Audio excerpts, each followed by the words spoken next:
Let's go over mapping notation. So we went through a kind of page earlier and saying the mapping rule is, and we're going to specifically talk about quadratics.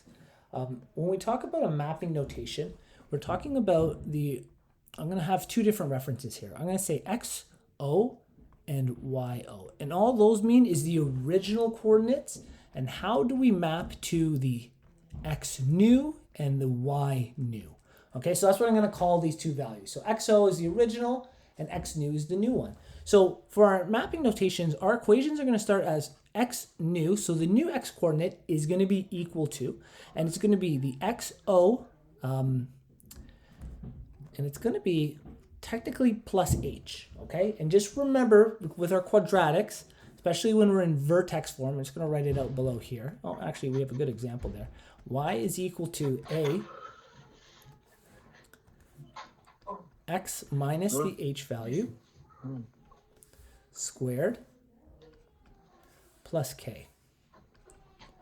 Okay, and that H value, when we refer to it, if it says it's 2 here, okay, so just keep in mind for this mapping notation to work, if this says -2, that means we have to switch the signs when it comes out, so the H value is equal to +2, and then that's what we would put in here, the original X value plus 2. Okay, so that's the H we're referring to, not the one that's actually built in the equation, but when we remove it from the equation. The other mapping notation, you can say the new Y value is equal to A multiplied by the original Y value and then plus the K value. Okay, and mapping notation comes even more into effect when we work with functions that aren't quadratics, because there's also, and these letters change. I think they usually refer to them as an A. Oh geez, there's a B, a C, and a D. They'll use values instead of H and K. But for the most part, it's just actually, there's usually something we multiply by the X here. But just because of the nature of a quadratic, we don't have to do horizontal stretches and compressions. They end up being the same as vertical ones, okay? So just a little note for the future there. Let's take a look at this first question. State the transformation applied to the graph, so our parent function y equals x squared, to obtain this. Okay, so let's state the transformation. So you want to help me out on this one here? Let's start with what I think is the easiest. What does this -1 do to the y equals x squared, that k value? What would that do to it? How would it move it? Isn't that the vertex is -1? Yeah, so which part? The y value or the x value of the vertex? Y? Yeah, so if the y value of vertex is now -1, because remember the original vertex is 0, 0, that means the y value has gone downward. So I'm just going to use some arrows to help us out here. So it's gone down. Maybe I shouldn't use an arrow to start it. Just use a bullet. It has gone down -1 unit. Okay. Okay. With that being said, second bullet, what does the +3 do? That is the +3 units to the right. Okay. Or 3 units to the right. So we definitely have the 3 units. That's correct. What I want to point out is because it's +3 in the bracket, remember what we stated over here. When you pull it out, what's the actual H value going to be in that case? One sec. -3. That's right. So -3 doesn't mean moving to the right, but it actually means moving to the left, okay? So that part could be a little tricky, but you'll get the hang of that one. We'll do another one like that. And then finally, let's do our third bullet here, the A value. Okay, it's 2, which means it's an A value greater than 1. So first of all, is it reflected on the x-axis? That's the first thing we want to know. Is it flipped downwards? No, it's not. So it's opening upwards, so we don't have to make any statements about reflecting. But it's greater than 1. Do you remember what word we use? It's either usually between compression or stretching. Do you remember which word we'd use for? Stretching? Yeah, perfect. So we'd say this is stretched. Stretched. And they'll say by a factor of, and then we just use the value 2. My writing's a little cryptic here. Now, we have our original, and I mean, this is a bit small for me to see, but I'm going to do my best. My pen is a bit thick. So this is the original one, y equals x squared. What we'll do, as you recall, we know that the X value is going to move it, the K value moved it down 1. The H value moved the vertex over 3, so 1, 2, 3. So here's our new vertex. But it's also been stretched by a factor of 2. So it goes over 1, up 2 units. Over 1, up 2 units. And then if it goes over 2, which normally would be going up 4 units, it has to go up 8. So 8 units. And this is the symmetry. So if you notice, this is a much thinner, more stretched parabola than the other one we have. And what we'll do here is just to compare the two. I'll turn this one off. We'll go into Desmos and take a look at the two parabolas here, okay? So the equation, I think, said y was equal to 2 x plus 3 minus 1, correct? Yeah. Okay, so let's put that over here too. There it is. Okay, so there's our new one in compared to our original. And if you can see the original in the center of the screen there, there's our squared. So the new vertex, you can see, has changed.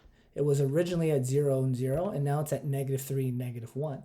And when it goes over 1 unit, it actually goes up 2 units here. What I'll do, what's neat about Desmos, is we'll duplicate and make a table of that second one so we get an idea. And you can see that this value here is gone up 2 units, where the original had really only usually gone up 1, okay? So there's just an idea of how that's been stretched. We'll continue along here. For the mapping rule, write the mapping rule here. What that means is they want the equation, they want us to write these as an equation. So you'll always have the x new and the x old and the y new and the y old. But what are the values for a, k, and h? So let's start with the new one here, okay? Let's say xn, so the new x is equal to the old x, and then what would that value be here? What will we write here for our new equation for mapping notation?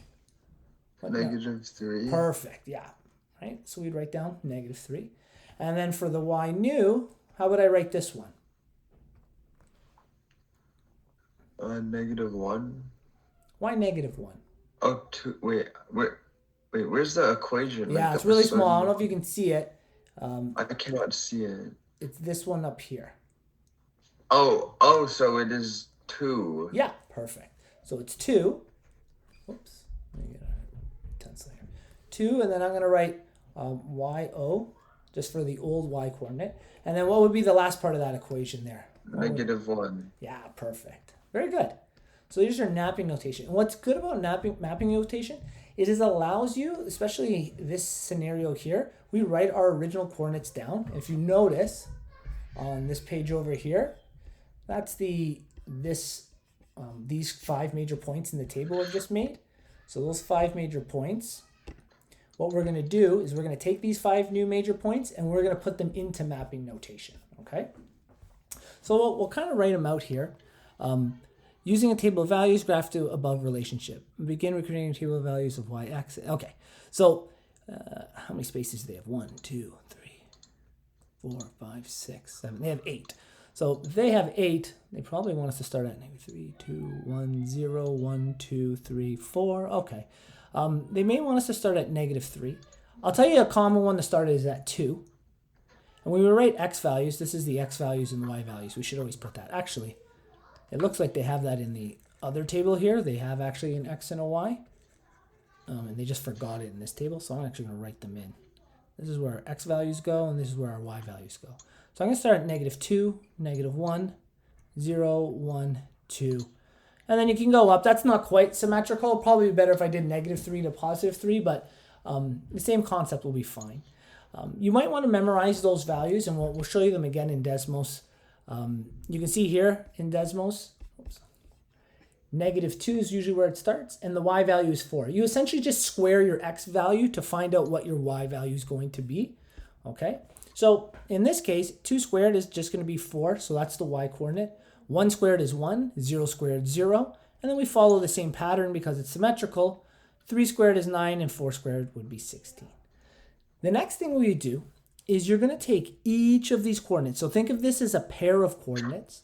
And you're going to put each number through these 2 equations here to find out where the new coordinate would be. Okay? Now, it can be a little tricky. What we're actually going to focus on is we're going to focus on the vertex to start, so which is, I think, the third one here. Hopefully that gives us a little more clarity, and then we'll apply it to the other ones. So the very first one, we'll start with the equation xn is equal to, the original x is 0 in this case, and then minus 3, okay, which is actually just going to equal negative 3. So our new x value is going to be negative 3. And when we put the new y value, we know we got to multiply by 2. The original y value is actually 0, so that one's not going to have a big, there's not really going to be stretching there, but we also have to subtract by 1. Because 0 times 2 is nothing, subtract 1, we're going to end up at negative 1. So the y value here is negative 1. And that makes perfect sense if we look back at our Desmos here. That makes perfect sense that the new vertex from the old vertex, when we take a look, is negative 3.1, and the old vertex was 0, 0. So we've now mapped that 1 point. The next point we'll map, okay, we'll do the 1 and 1. They're pretty easy numbers to work with. So we'll do those two, and we'll put them through mapping notation, okay? So 1 and 1 actually happens to be the next coordinate down, okay? So we're going to work on this one next. So let's see, the new x is equal to the old x, which is 1, and then subtract 3 again. Well, 1 subtract 3 is going to give us negative 2. And then the new y is equal to 2 times the original value. The y value is 1, if you recall. Okay, and then that has to be subtracted by 1. When you run that all out, 2 times 1 is 2, subtract 1 is just going to be 1. So the x value is negative 2, and the y value is 1. So let's go take a look at our quadratic and see if that actually is what's there. We had a y value of negative 2, and an x value of negative 2, and a y value of 1. And we've mapped that new point. So we went from 1, 1 to negative 2, 1. And we just continue on that pattern. We put each of the numbers in our table through this mapping notation. I won't go through all of them because, it's quite a process. But that's essentially how you apply mapping notation to a question like this.